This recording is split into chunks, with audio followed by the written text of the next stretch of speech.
One. Hey, how's everybody doing today?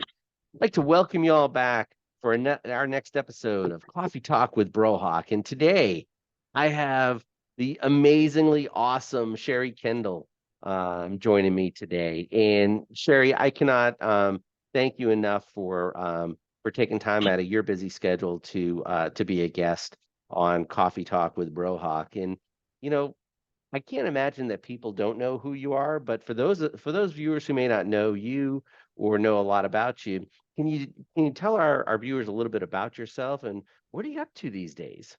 Certainly. Thank you for having me. I'm looking forward to our discussion. I have been in learning and development for about 24 years, but specifically focused on customer service and then customer experience, because we know those are two different things. Yes. About 11 years ago, I accidentally found this job for a BPO coming out of academia. I needed Okay. something more refreshing and fun than academia. um, and started work in a contact center, Uh-huh. and just fell in love with customer service, and which morphed into the whole customer experience. I was at the BPO for about 5 years, took on many different roles.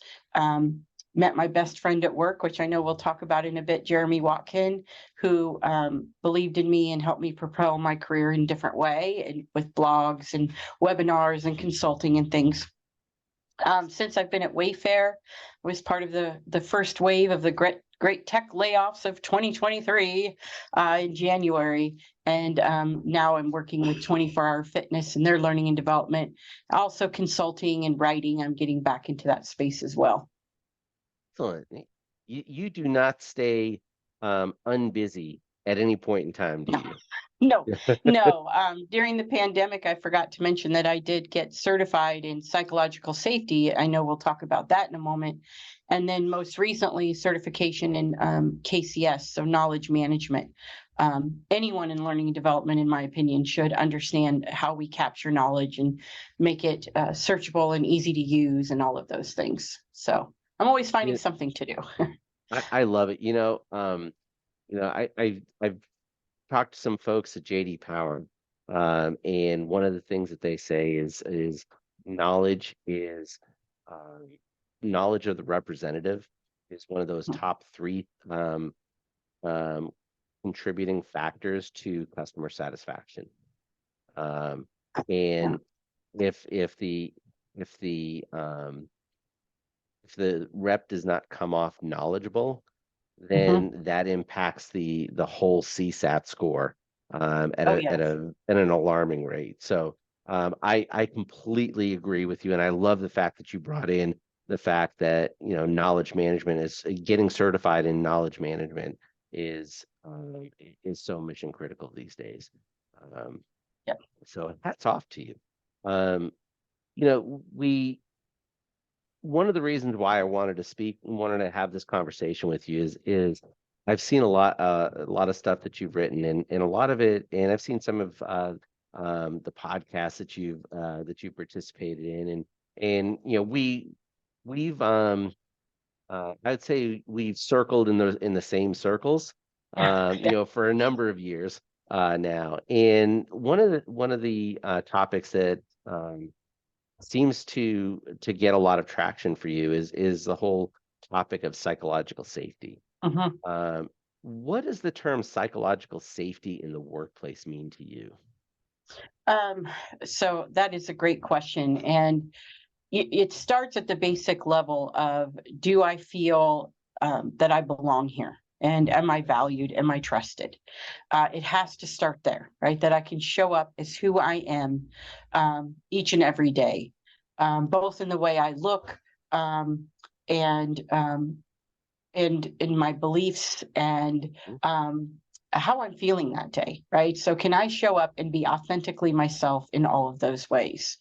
And then it builds from there, right? So if I Okay. feel safe to be who I am, And my leader means that. And I know they mean that because they have a consistent practice of checking in on me, right? So it isn't just about discussions of my metrics or my value to the organization, but it's conversations about the underwater basket weaving class I took, or it's Yes. conversations about my child that I just adopted.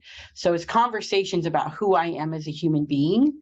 And furthermore, it's also policies within the organization that ensure I am honored for who I am at a policy level. Like, just because this manager is great, I should be secure in knowing that the next one that comes in is also going to be trained and expected to behave in that way as well.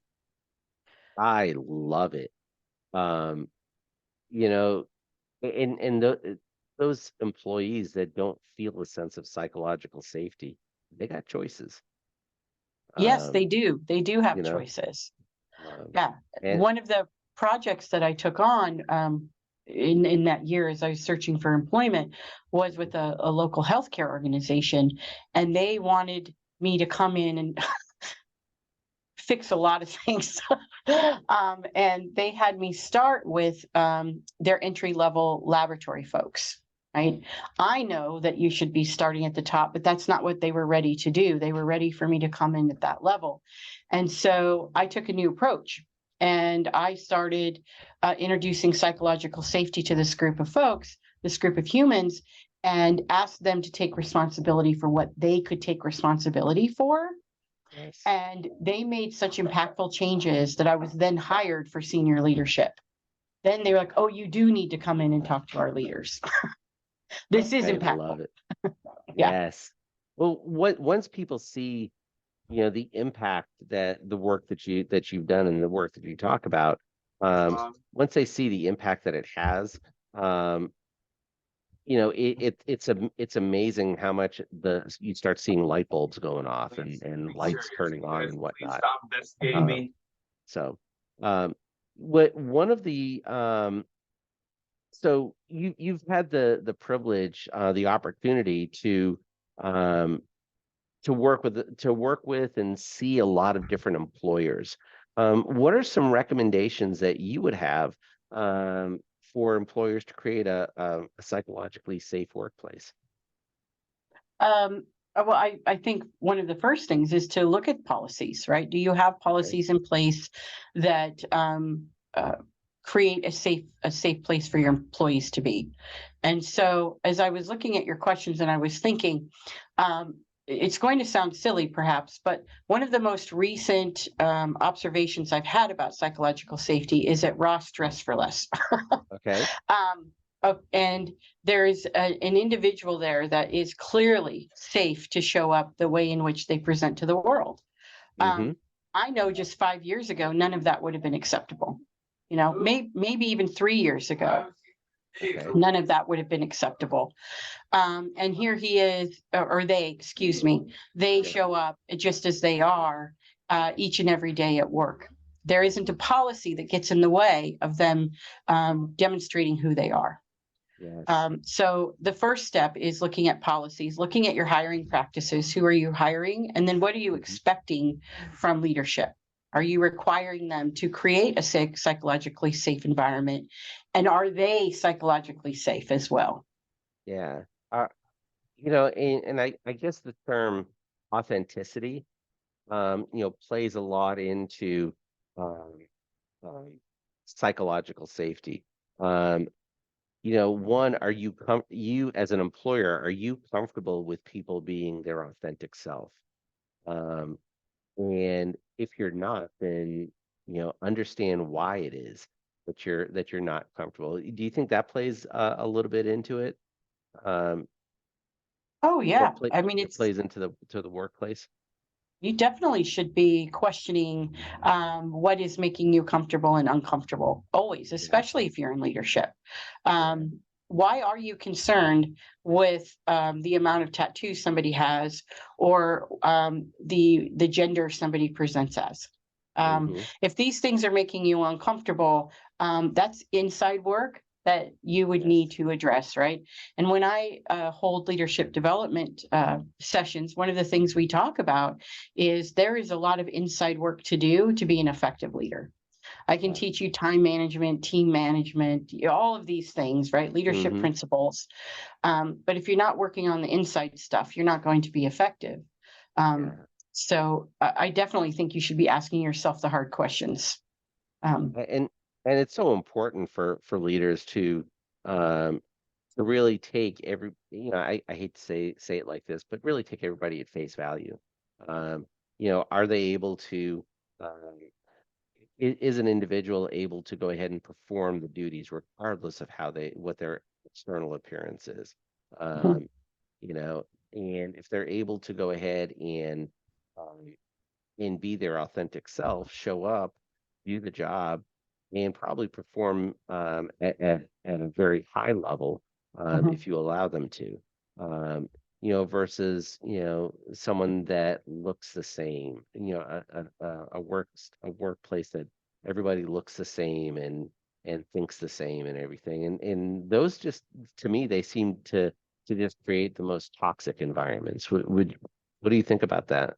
Well, how are you going to foster creativity and innovation if we Yes. all look and think the same way, right? Yeah. So Adam Grant has interesting content out there about, people will say you're not a good fit for this organization, right? And Mhm. he challenges that and says hire somebody that isn't a good fit, and Yes. see how you could benefit from that innovation and creativity. Mhm. So yeah, I would agree. You do not want an organization full of everyone that looks and sounds the same. And there's I think of this video I just saw. Um, I don't know, TikTok maybe or Instagram, I lose track. But there's an individual that was told she could not have a hair color, certain hair Mhm. color. So instead of changing her hair, she bought a bunch of wigs. now, and now she Nice. wears the most atrocious wigs and posts these videos, and she, I think, hundreds of thousands of followers. But Uh-huh. if you remove the whimsy of that, right, and you think about all the energy that goes into the fact that she's thinking about her hair and her wigs and the way Uh-huh. she shows up, that's energy you should want in production, whatever production looks like for Yes. her organization. That makes absolutely no sense. There is no ROI on worrying about somebody's hair. There just Yes. isn't. It's so funny. I think we are of the um same uh, group of leaders that someone were to have come into work with a piercing, like a Mhm, facial piercing. The organizations that we may have been working with at that time when we first start off will be like, "Oh, no, no, no. mm, mm, mm. Um, yep, and do not do that. You're gonna have to cover it up." And these were for call center jobs. Call center at that time, now contact center jobs. No one saw them, you know. Um, and they just wanted to contribute to a team that was going to enrich themselves and hopefully provide value for their customers. So Yeah, yeah, yeah. Today, now nobody cares. You know, yeah, yes, yeah, I say nobody cares, but I mean it's a lot more accepted to come in for people to be more of their authentic self. yeah. In the workplace, I would say. So you recently wrote an article entitled "The Business Case for a Best Friend at Work Culture." Mhm. Um, what were your top two or three takeaways from that article, and what was the driver for even writing that article? And Well, if I'll anyone start. hasn't read it before, you got to take a look at this. So, Thank you. So I'll start with the drivers. So there were two drivers. The first one being I miss my best friend at work. We haven't worked together in about 5 years, and my heart misses him. And mhm, I noticed the difference.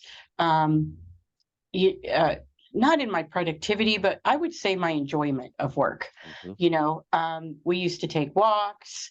the person you can run things by. I was going through a tumultuous divorce. I was able to talk about those things and run ideas by him, and he do the same. And I just missed him. And I thought maybe that was just my experience, right? Like I was just lucky to have him. I should just be lucky and move on.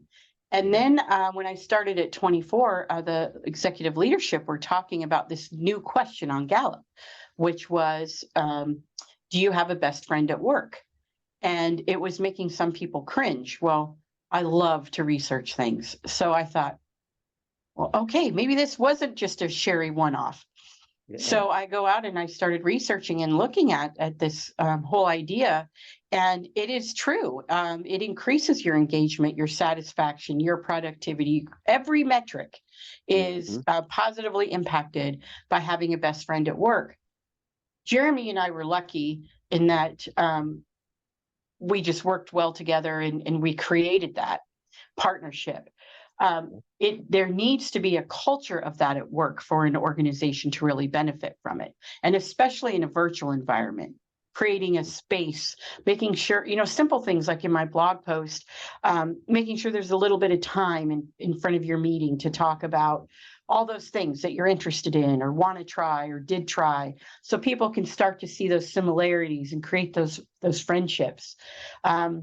Making sure that you're hosting events that are fun, and you have a fun committee and people are showing up to those, and again, finding like-minded people. And so I saw that, well, this isn't just me, and people are still getting rubbed wrong by it, and we should be talking to organizations how to create these cultures, to create these relationships for these benefits. Yeah. I love it. I mean, one of the things that that really resonated with me is, I've now lived in Texas 2 times, and both times that I've lived in Texas is because a best friend that I had at work recruited me down there. Yeah. The first time said, "Hey, come work with me," and the second time he called me up and said, "Hey, by the way, I just gave my 2-week notice. I'm going to start my own business. Oh yeah, and I put your name in for my job." Um, and it's like, I wasn't looking. He's like, "Nah, you need to come. You need to, at least take a look at it." And I ended up, interviewing and being offered the role. But it's interesting how those relationships can oftentimes have your best interests at heart without you Mhm. realizing that they do. Yes. Um, Yeah. you know, and that was one of the things that, as you during the article in the article, I mean, you really set it up well by talking about, just having that open ear and getting to know the person outside of that work environment and creating your own personal safe zone. I think that I think that's so important, and so many of us are on LinkedIn. We're in our own virtual world, creating relationships like this, Mhm. where you can have conversations and you can get to know people, not just through their through a professional lens, but also get to know them on a personal level too. So, Yeah. yeah, Yeah, and I hats mentioned off to that you. in the article, that I Yeah. mean, who is more invested in your success than your bestie? you know Hmm. and and Jeremy is the one that convinced me to even, we used to have Twitter chats on ICMI, and once a Yes. week we would go and we chat on Twitter. And it seems silly now, but I was so nervous because I was like, as soon as I put this tweet into the universe, it's there forever, right? And how do I know my punctuation's right, my grammar? I mean, I was just so stressed out, and here he is. Come on, come on, hit send, right? Yeah. um, he used to edit all my blog posts. This is a man that's pretty busy, but he would find time for that. Um, and I would offer any support in that he needed as well. So that's Hmm. something else that people don't often think about, is the professional development opportunities that come from those relationships. Yes. It's an unnamed mentor. It's someone providing mentoring for you without actually being officially um, named as a mentor. And I think that's so important. Um, what one of the other things that you and I have kind of chatted about, in past conversations is, there's a lot of effort that people are putting into their workplace, to create these safe environments. Now, but can you share any examples of organizations that are just absolutely just knocking it out of the park?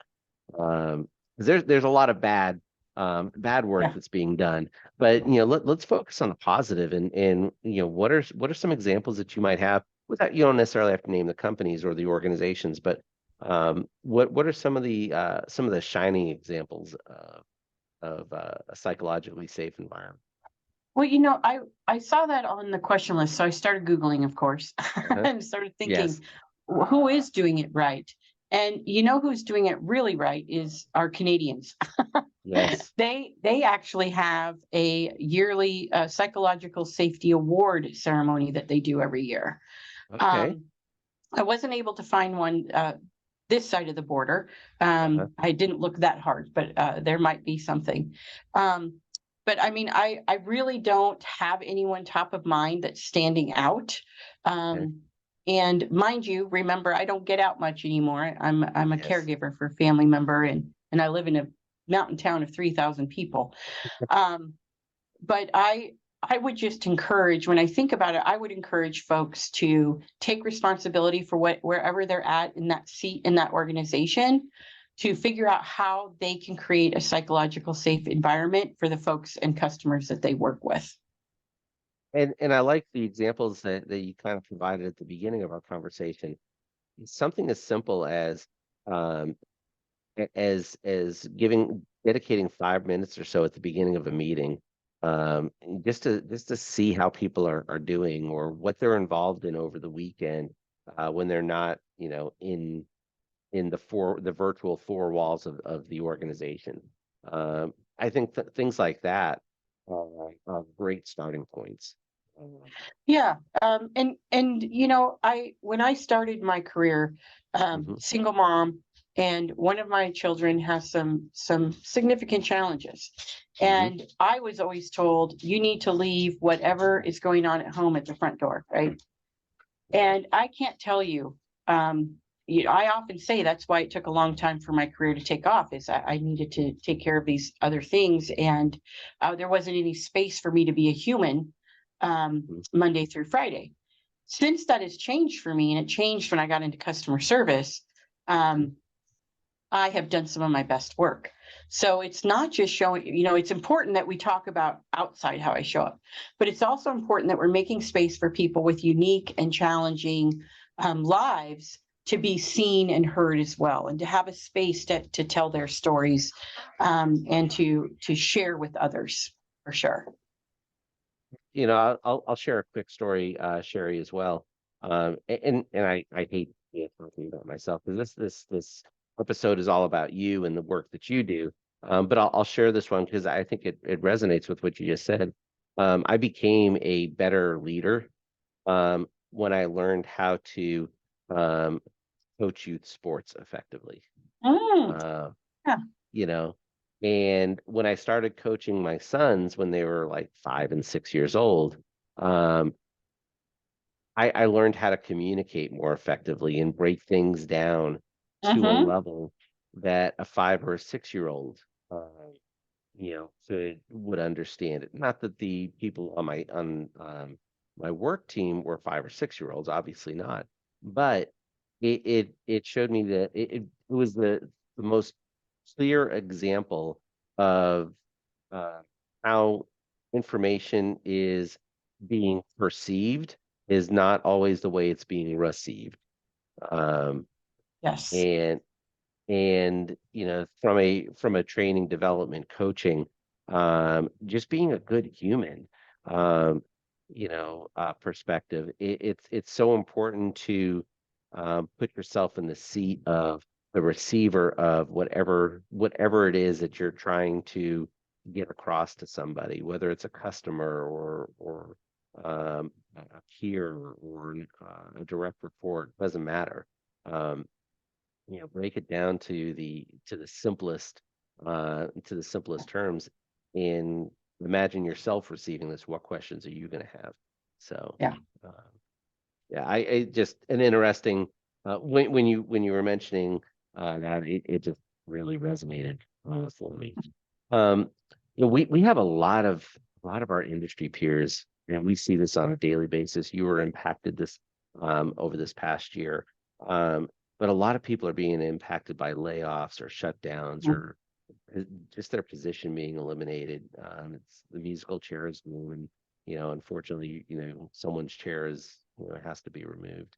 But how can we as peers in this industry, and I'm using the broad term industry, um, support our colleagues, when they're going through, and it's almost like was it survivor syndrome? Um, Yes. you know, um, Yeah. but what are some recommendations that you have, um, for us to really be able to support our peers during this time, especially during the holidays? Well, the first thing I suggest is to ditch toxic positivity. So Mm, to tell someone that was just laid off, what are some of those silly things? One window closes, another opens. Everything happens for a reason. You got this. You're tough. All of those things are nonsense and they're not mm, helpful. The grief that comes with the layoff is immense. mhm. I didn't realize it until I received a text message with a photo of some of the folks that were on my team, and I burst into tears because I just missed them so much. I was in the middle of some really impactful projects I didn't get to see through. Um, I thought I was going to be there for years to come. And on January 20th at 5 a.m., my whole world was turned upside down, backwards, and inside out. And that's, I was fortunate that I didn't have to worry about my mortgage. I have a second job and other things. So um, life changed, but I wasn't going to be homeless or hungry. And I see Yep. these posts on LinkedIn where people are at that place. Yes. Um, so this is a very traumatic event. And I think the way we support folks is to recognize that and honor that, ditch those ridiculous toxic positivity, and Mhm. reach out and say, these are the things I can offer. Let's Yeah. stop saying, if there's Mhm. anything I can do. So what happens when we're in a traumatic event is I have no idea what I need. Yep. I probably can't articulate what I need if I even knew it. Mhm. Um, and I'm probably not going to reach out. Right. Yep. So we need to reach in, and we reach in with, these are the things I can do. And I think you and I mentioned it before this conversation. Hey, I have these 5 people I can introduce you to when you're ready. Yep. Maybe you're local with somebody. I can bring you dinner Tuesday and Thursday. Are you vegan or vegetarian? Are there other Mhm. restrictions I should know about? So letting them know what you can do. Reach in Yes. and offer support in a way that makes sense both for you and them. And be authentic and not transactional about it. Correct. You Yes. If know. you can't do it, if it's too much for you, like I have a Yeah. very full plate, then don't offer. Yep. Yep.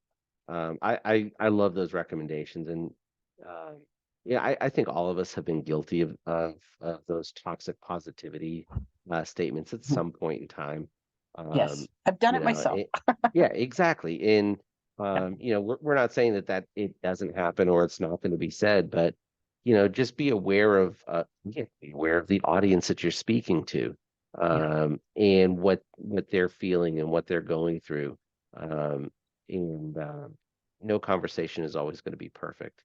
Yeah. But if you're not making the effort, um, you And if you get it people, wrong, just own it, right? Just say, yeah, oh man, that was ridiculous. I can't yeah, believe I just said that. Can we yeah, start over? Right? Just own it. exactly. Yeah. Yeah. I say that to my now 5-year-old. I'm like, yeah, daddy probably shouldn't have said that to you. Okay, okay, Yeah. and let me try this again. So Yeah. Yeah. I love that.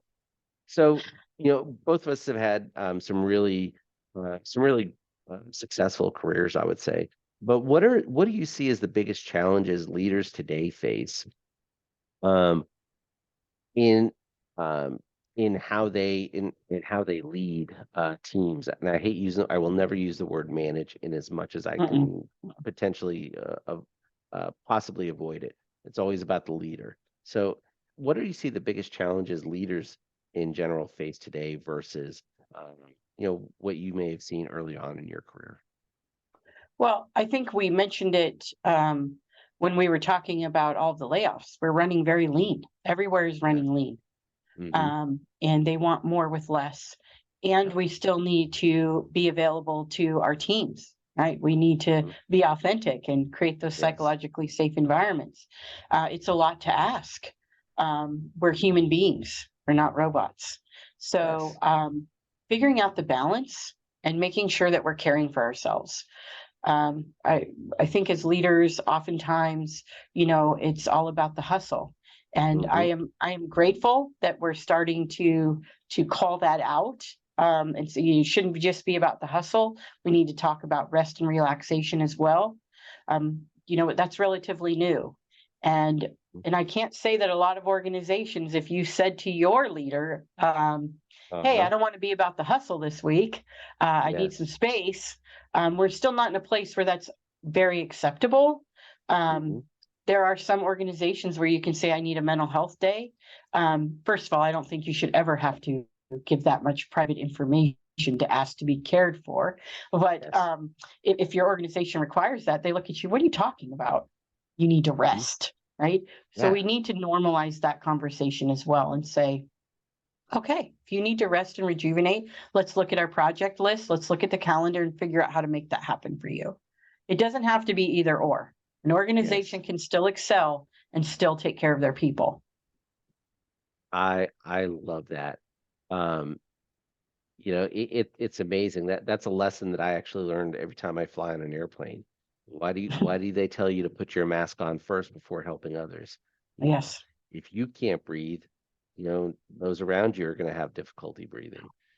Yeah. Um, you Yeah. know, um, I love this conversation. You and I It could is a probably good talk one. for hours Yes. on some of these topics. Um, so we've gotten to the point of the conversation. I like to call it the speed round. Are you ready? Okay. I'm ready. Yes. Excellent. So, Okay. as someone who has had a very successful professional career, we've talked about this. I'm particularly interested in learning your thoughts about this comment. At this stage in my career, I wish I could go back in time and tell my younger self blank. And how I would that have helped you navigate your career? Yeah. Yeah. So I'm not sure what you meant by younger, but I'm going to go back to when I was 30 and I started in learning and development. And I started at a social service agency. Okay. I didn't even know what I was doing. I couldn't have articulated that that's what I was doing. Uh-huh. And some business partners came up to me and said, "You are too good to be doing this. You need to go on the road." Nice. I remember where we were when I was wearing the whole thing, but I didn't believe them. And so what I would go back to her and say is, believe them. I love it. You Yeah. you don't always see in the mirror what other people see about you. Yeah. Um, I love that. I love that. So, what fact about Sherry would people be surprised to learn about you? I thought about that. I think what most people find surprising is I'm a metalhead. I love really loud, hard metal. Wow, Yeah, you'll catch me at hard rock, hard metal concerts still to this day. Yeah. excellent. I have another training peer in the industry that I got to connect you up with, and you guys can share some metal stories Oh yeah. because he's kind of like you. He doesn't look the metalhead type, and Yeah. neither do you. So I that is kind of interesting. Yeah. Yeah. So at the end of a stressful day, and as parents, as professionals, they kind of happen sometimes. Um, what's your go-to tactic for unwinding? Oh, I thought about this one as well. So I'm a caregiver Okay. for a family member. And so I don't get that. I don't really get a lot of downtime. I'm on almost all the time, but every once in a while I'll get a pocket of silence. And this is going to sound ridiculous, but I find the most ridiculous reality TV. And I watch people act a fool. The one I found the other night when I couldn't sleep and my family member couldn't sleep, so I was awake with them, Uh-huh. was The Garden on HBO. Wow. Just Nice. really bizarre stuff. Yeah. I Nice. don't have to think. Yes. I love it. Yeah.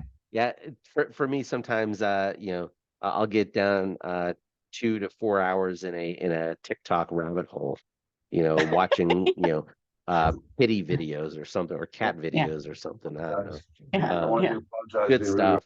So if someone wants to pick your brain, um, wants to actually meet you in person and at a conference or an event that you may be attending, um or like I said, just generally just pick your brain about any of the topics that we may have touched on: Yeah. training, psychological safety.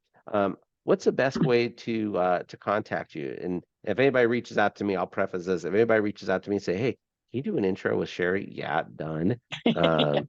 So but Yeah. how should people get in contact with you? Well, I hope to be back in conferences in a year or so. I'm, as I mentioned, a caregiver, so I get the honor of staying home with my family member. So hopefully be on the road in about a year. But until then, you can find me on LinkedIn. I'm on LinkedIn all the time, and my email address is my name, SheriKendall@gmail.com. Not hard to remember. Awesome. Awesome. Sheri, I cannot thank you enough for taking time out of your schedule um, to have this conversation with me. And I think overall the topic of the conversation is so, like I said before, is so important Mhm. for the season that we're in. Don't forget to check on people, um, you know, and reach out to people and be authentic about it. I Yeah. think is so important. Um, and like we said, if you're interested in having a conversation with Sheri, feel free to reach out to her on LinkedIn, send her an email, reach out to me. I'll put you in I'll do the intro. I'll do a soft intro if I'm good enough with you. No, I'm kidding. I'll always connect people. It's one of the things that I love. Um, but again, thank you so very much for joining me on this episode of Coffee Talk with Brohawk. And if you like this episode, please in YouTube, like it, subscribe for more content. 2024, we're going to have some really great stuff, coming out as far as the YouTube channel goes. Um, Sherry, you actually live in one of the 9 states I haven't been to, and so my goal is to get to that state and take you out for coffee. How's that? Oh, I'd love it, and you'd love Oak Ridge. It's beautiful here. So Excellent. yeah. Excellent. Well, you have yourself a happy holiday season, and look forward to catching you on the other side in 2024. See you then. All right. Thank you all.